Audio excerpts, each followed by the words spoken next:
Sa iba't ibang panahon, kami ay hinipo ng dakilang kamay na sa krus ay napako, at sa kanya rin namang tinakdang panahon kami ay tinipon, naging isang lupon.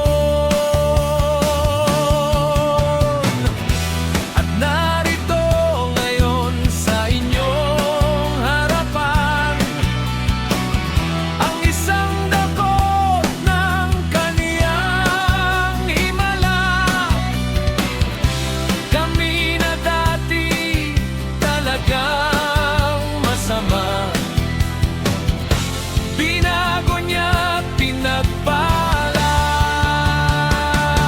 Kami isang dakot ng kaniyang himala, mga makasalanang pinuspos niya ng awa, ngunit hindi upang sarili ng biyaya, kundi upang aming ihayag sa madla.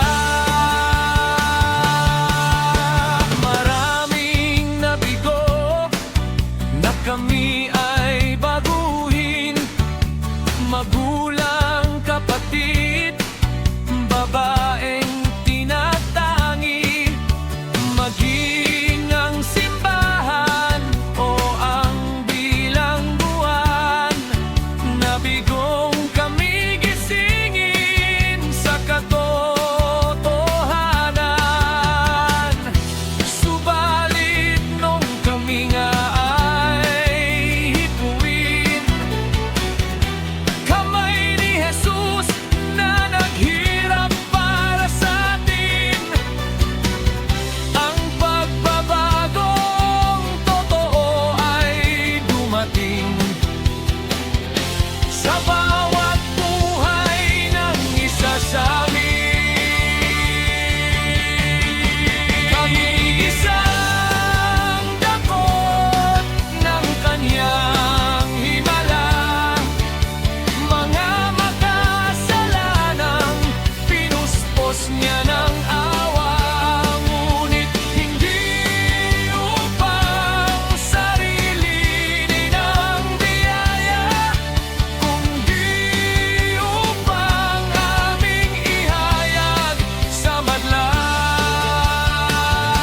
Kami isang dakot ng kaniyang himala, ihahayag ng aming awit ang kaniyang ginawa.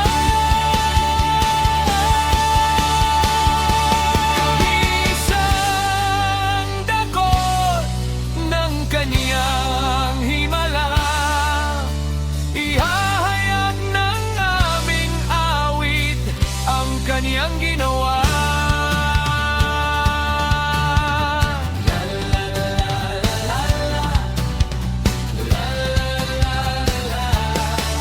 Sa iba't ibang panahon, kami ay hinipo ng dakilang kamay na sa krus ay